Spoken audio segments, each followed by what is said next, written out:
Hi, I'm Vic Bearcroft, and today I'm going to show you how to draw a cat using very simple shapes, simple materials, and we'll have him sat on a fence or maybe a wall looking at the moon.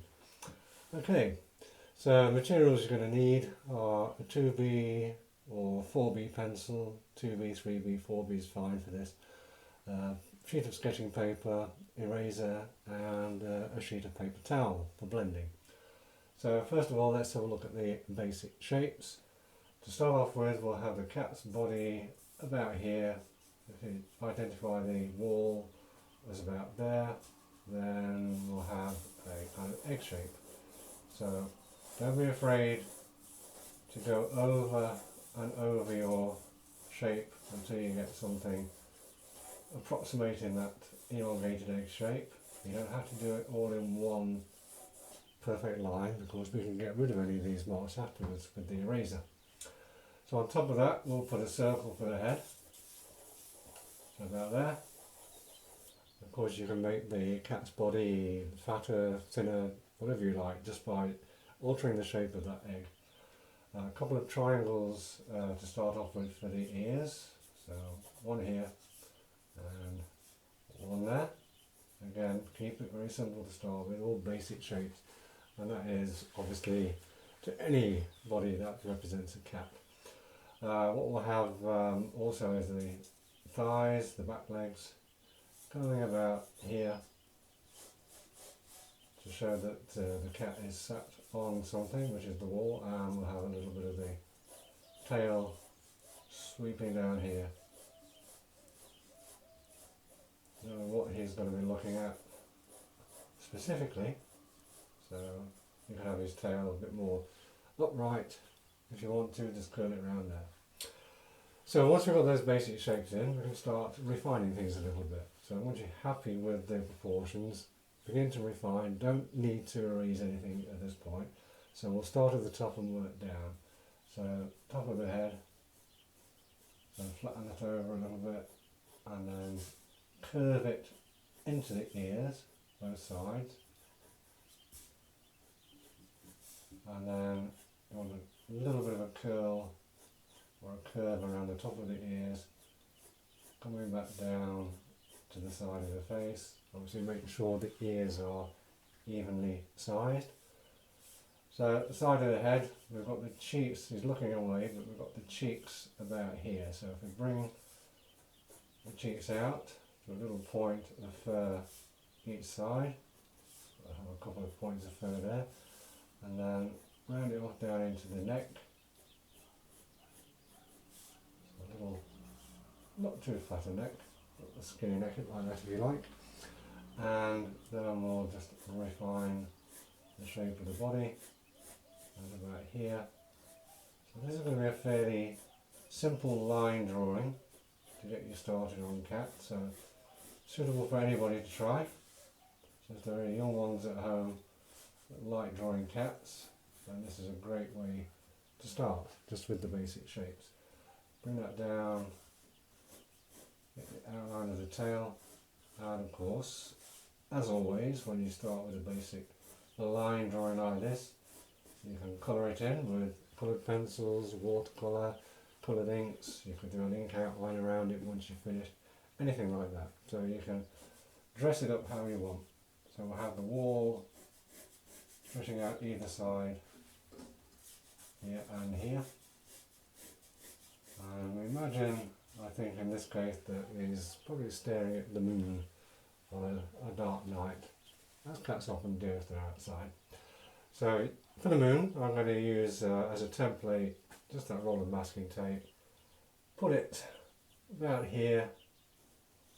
So surrounding the head, bring that down a little bit, and again just draw around the outside of that.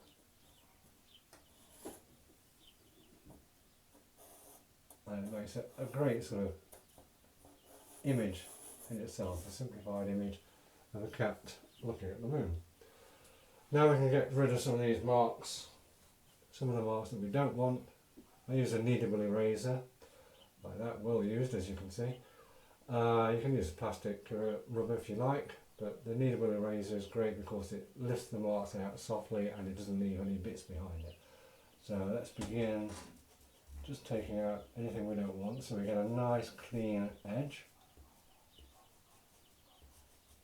I have to say I keep calling this cat a he, but it is in fact a she. The model for the original one was one of our cats called Edith.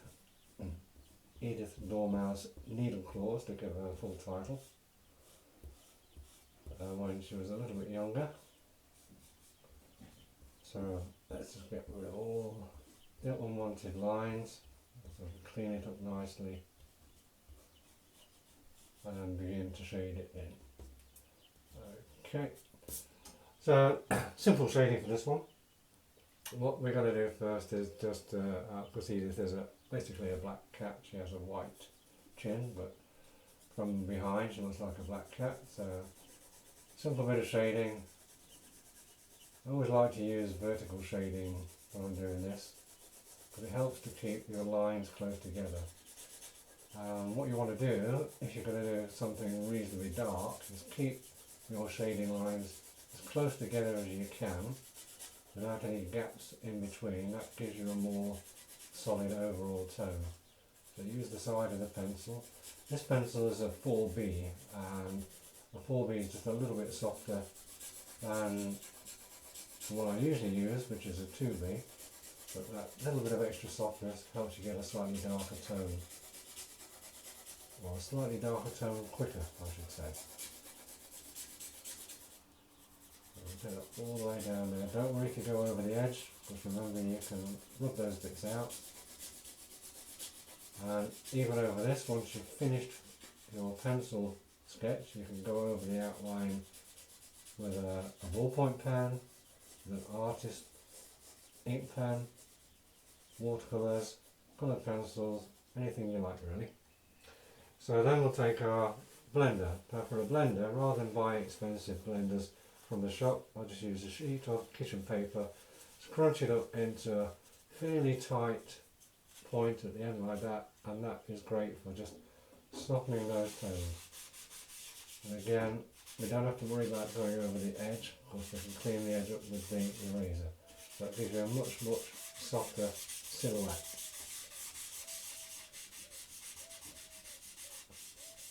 So make sure it's well rubbed in.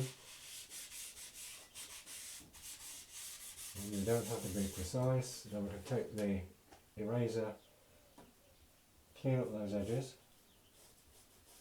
before we finish it off.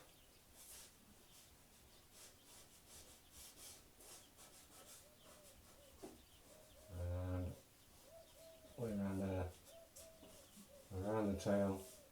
If you want to, of course, you can always add in some brick texture for the wall, in which case you would do something like this, and shade that as well to make a more complete drawing or illustration. But I'll leave that to you, and don't forget, if you do have a go at this and make some additions and so on, do let us know. Do show us your results on the Facebook page, which is coming up at the end of the video. And then we'll just have some suggestion of nighttime sky, maybe some dark clouds skimming over the moon here and there. And make it darker at the top, getting a little bit lighter towards the horizon, as usually happens. Remember, try and keep your pencil shading as close as you can to help with the softening or the evening out of your tones. And you can go over this 2 or 3 times, by the way, if you want a really, really dark sky at the top, for example. Just change the angle a little bit.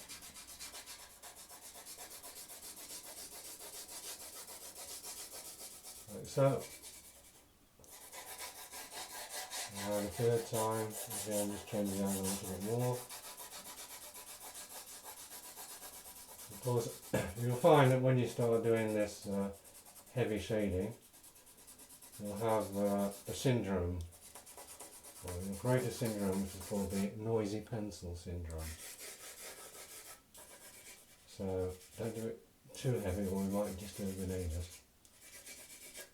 Okay, so let's just blend that in.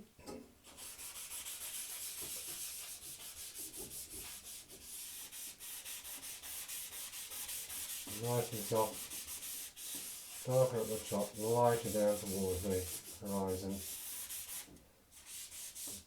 Of course it could be a cat sitting on top of a roof of a house or something like that. Could be whatever you want it to be. And let's just clean up some little bits before we finish. And even of course if you have a sharp corner on your eraser, you can even put in some nighttime stars if you want to. Just lift those out with the corner. So be creative, that's the idea. Be as creative as you can. The final little bits of tidying up. Make sure your outline of your silhouette is nice and clean. A few whiskers perhaps, silhouetted against the moon. And to finish off, we'll just do a tiny bit of shading on the brickwork. If you want to make it a fence, you can do a fence. So I'll be interested to see what other variations you can come up with on this one. Quite a bit of blending and that's it. So we'll call this one finished for a simple silhouette of a cat looking at the moon.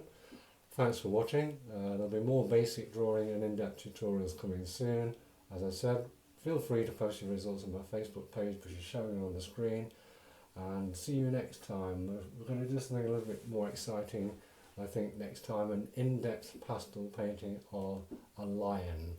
And for that you will be able to order materials through our website to go along with that if you want. Okay, bye for now.